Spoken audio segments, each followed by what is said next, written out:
Ladies and gentlemen, welcome back and thank you so much for joining me for another video. Today I wanted to go over the top teams in the AFC. I'm going to break down what I believe to be the top 3 teams to beat, and I'm also going to cover an honorable mention as well, a team that just missed the cut but could certainly be there by the time the season wraps up. This was a very difficult task to undertake. There are just so many good teams in this conference, and depending on how you look at it, I think a case can be made for up to 5 different teams to be in the top 3. So somebody was bound to get left out. Those top 5 teams for me are Buffalo, Kansas City, Cincinnati, Los Angeles, and Las Vegas. And I went back and forth between which teams would ultimately make the list. Now, before we get into that, if you guys are first-time viewers, welcome. Please consider giving me a like and a subscribe. The support that I get means the world to me. It helps me out so much, and I greatly appreciate it. With that out of the way, let's get into this version of Hot Off the Press.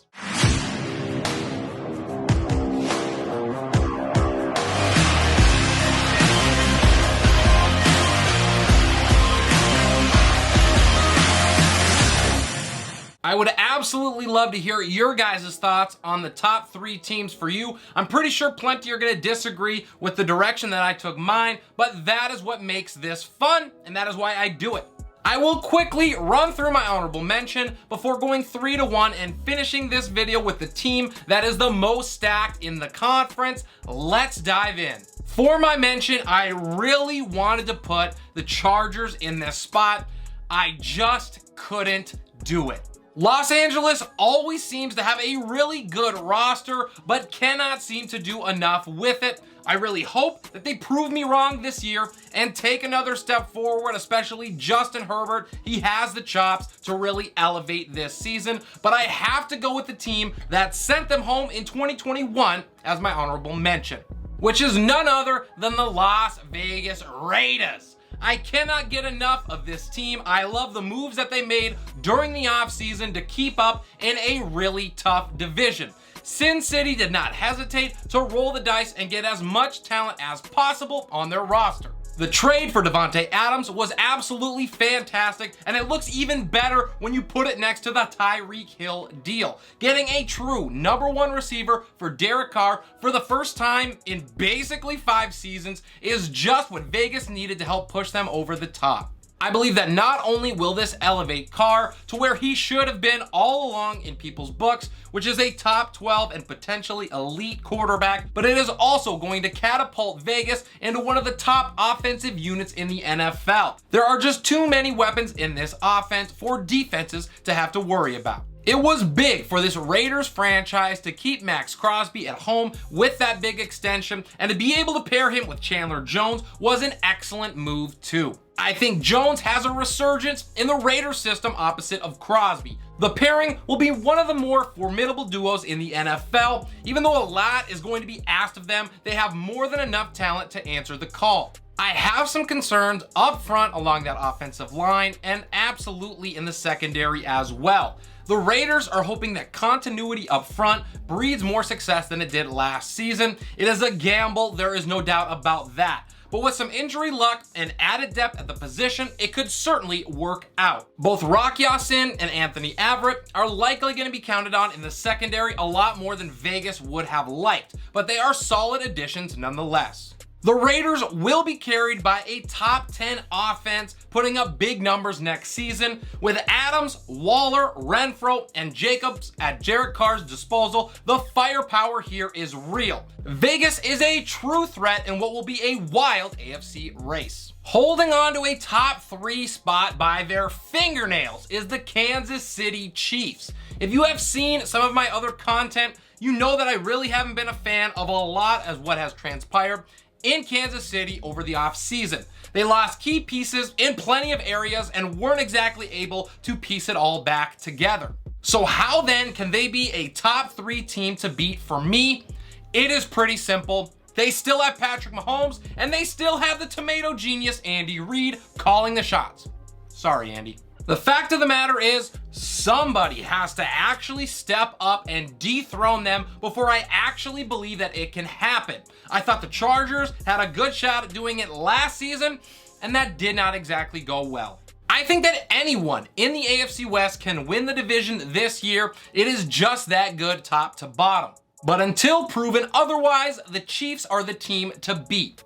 Let us start here with the defense, who played the bend but don't break strategy better than just about any other team in the league. They started off really slowly last season before conjuring up an incredible turnaround during the last half of the year. When you look at the yardage given up, the lack of sacks as well, you would have expected them to be at the bottom of the league in points allowed.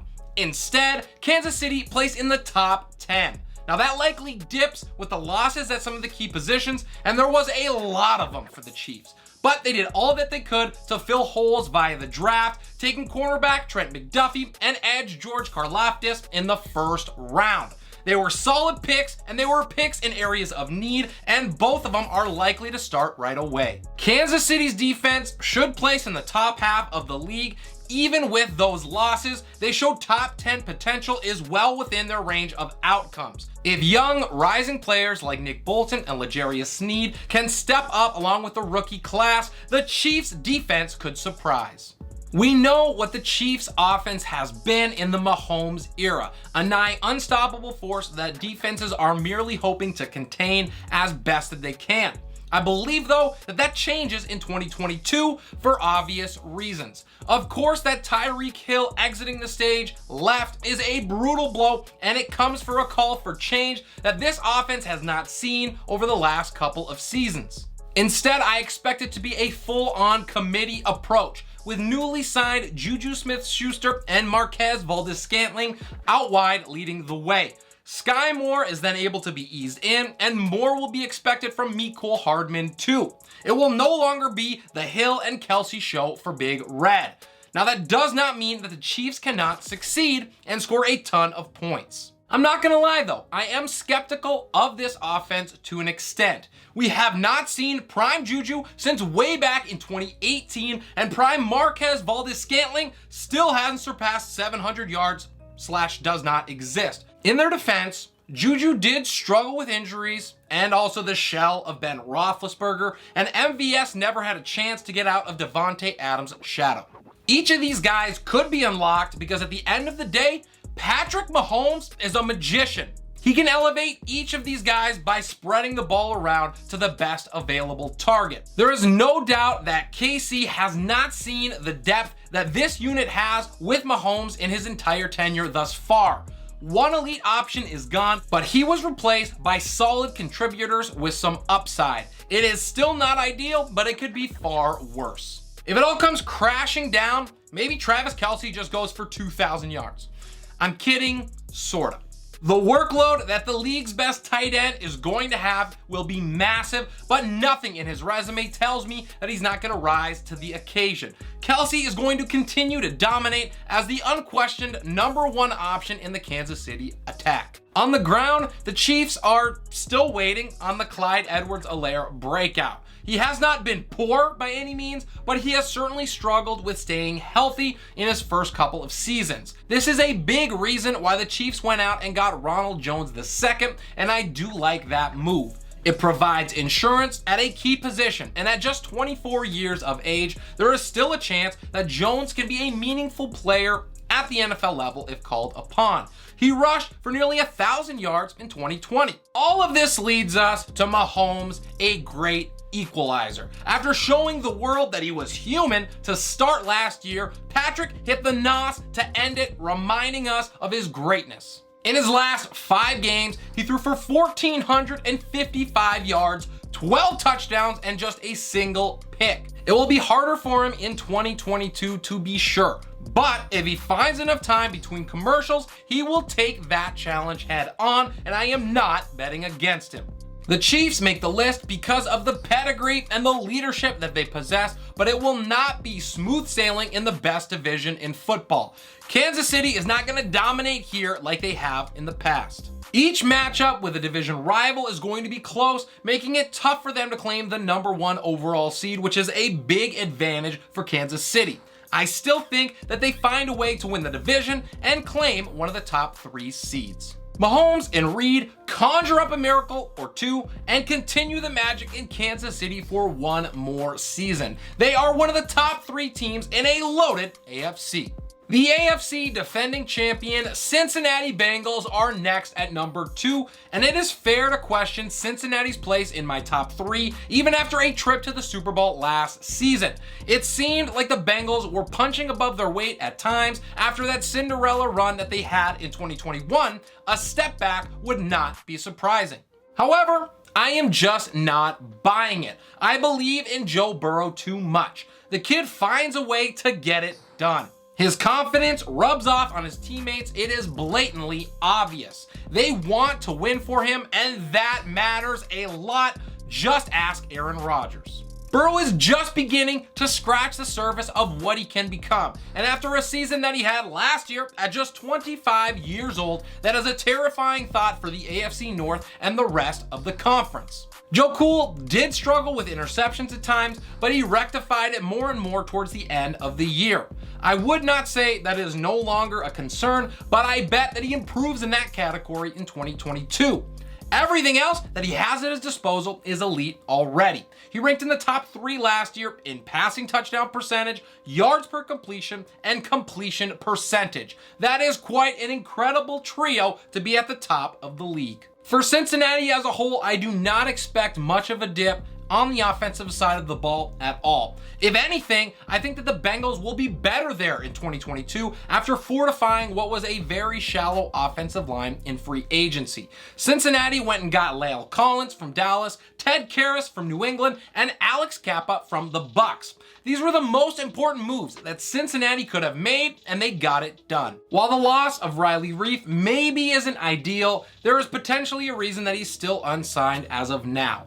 Overall, this is going to be a deeper, more talented unit that is protecting Joe Burrow, and that is a huge win for the Bengals. The playmakers here are probably the best in the league. Cincinnati boasts the best trio of wide receivers in the NFL with Jamar Chase, T. Higgins, and Tyler Boyd. If you want a bigger breakdown of those 3, check out my top 10 wide receiver group video. To sum it up, there is no way that defenses are going to be able to account for all 3 on any given play. Somebody is going to be open, and I trust Joe Burrow to deliver strikes accurately and on time. The defense is going to be at his mercy more often than not.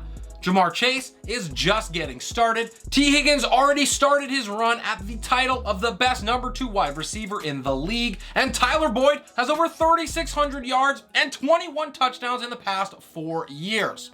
It's not really fair. When you also consider that the Bengals post a top 7 running back, it is overwhelming for defensive coordinators to try and stop. Joe Mixon fully broke out in 2021 after flirting with it over the first 4 years of his career. He is the complete package and has only begun as he elevated his work in the passing game last year. I believe it is another level up for him in the season to come. At tight end, the Hayden Hurst swap for CJ Uzomah is definitely a downgrade, but maybe not as big of one as some might think. I liked Hurts a lot a couple of years ago, and his situation in Atlanta was far from ideal. In this offense, he should produce along the lines of what the Bengals need, and a mini breakout for him is not out of the question. While the defense may not be anything to get excited about, they can certainly at least hold serve. They're not likely to win many games by themselves, but they're not going to need to with the offense putting up 30 points a game. They return nearly the entire unit from last year and get more or less addition by subtraction for shredding the ungodly $14 million albatross of a contract that Trey Waynes had. As a Vikings fan, I was shocked that he got that type of money in free agency to begin with. Trey Hendrickson is going to hold down the edge and continue to dominate, and I love Cincinnati's pick at number 31 of Daxton Hill, the safety who's going to start from day 1 on the back end with stud Jesse Bates III. The Bengals will once again be at the middle of the league here, and that will once again be good enough for them to have a chance at a deep playoff run. As far as the divisional outlook, the AFC North is difficult, and it did give me some hesitancy to push Cincinnati into my top 3. Pittsburgh shouldn't really scare anyone this year, but they, for whatever reason, always seem to find ways to stack up wins. This year could be different with either Mitch Trubisky or Kenny Pickett calling the shots, but Mike Tomlin should not be underestimated. The Steelers are likely, once again, a tough out. The Browns, their situation is up in the air. They will be extremely formidable if Deshaun Watson plays 17 games. Right now, it is the biggest if in the NFL. As for the Ravens, they are going to be in the playoff conversation too, though their offensive situation makes them more of a wild card. I like the Bengals better than all of them, and I would not be surprised if they split games with each team. I doubt that they muster better than a 4-2 record in the division. While I don't see a number 1 overall seed in the cards for Cincinnati, they clearly don't need it as evidence of last season. So for them, the offense carries hard and the defense holds up their end of the bargain. Cincinnati ends up claiming a top 3 spot in the AFC. They are a major threat to make it back-to-back Super Bowls.